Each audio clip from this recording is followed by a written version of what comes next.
hopefully you guys can hear me here, and that is a huge difference. I mean, just that's all being left behind by some of these other detailers. You know, I mean, yeah, they're doing, you know, they're making improvements, but you know, not getting it 100% the best that it can be. And when I go over this, I mean, you can see all that dirt in that wand just coming up.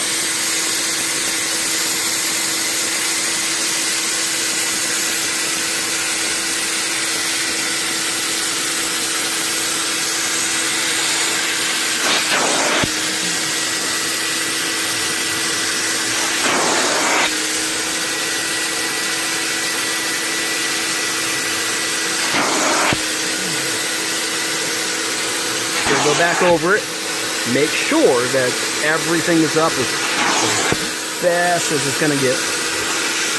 Okay.